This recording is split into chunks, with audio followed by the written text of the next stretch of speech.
ورقه وقلم واقول لك الطفل الصغير ده ازاي مسك الراجل اللي قدامه يمين وشمال. وداد وصن داونز والزمالك والترجي. هل هو قال واختار بطولة لي قارية؟ واحد. ايه؟ قال افريقيا. يعني ايه افريقيا زي الشامبيونز ليج يعني ايه بالظبط. افريقيا؟ يعني ايه يعني افريقيا؟ واخد خلاص افريقيا. ما تلغي الكونفدراليه والغي السوبر افريقيا اللي انا ايه باخد منك 4 الكونفدراليه مليون دي؟ دولار. بتاعت التالت والرابع. طب مش عارف تاخدها ليه؟ انت خدتها مره واحده.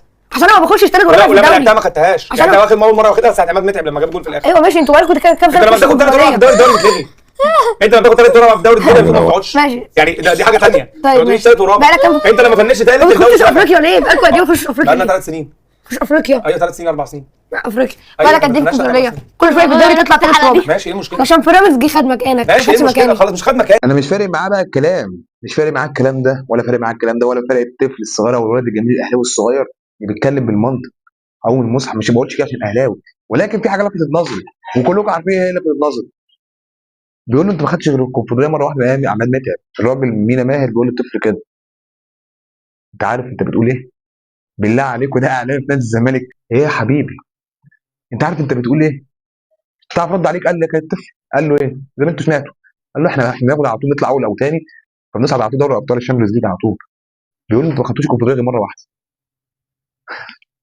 يا ريت بقى بعد القنوات كلها سواء اهلي زمالك اون تايم سبورت اي قناه عامه اللي يقدم برامج رياضيه يكون فاهم وعارف، مش سبهلله. والله ما سبهلله. يقول لي ما خدتش الكونفدراليه دي. لا حول ولا قوه الا بالله. اهو عيل صغير اهو خدوا يمين وشمال.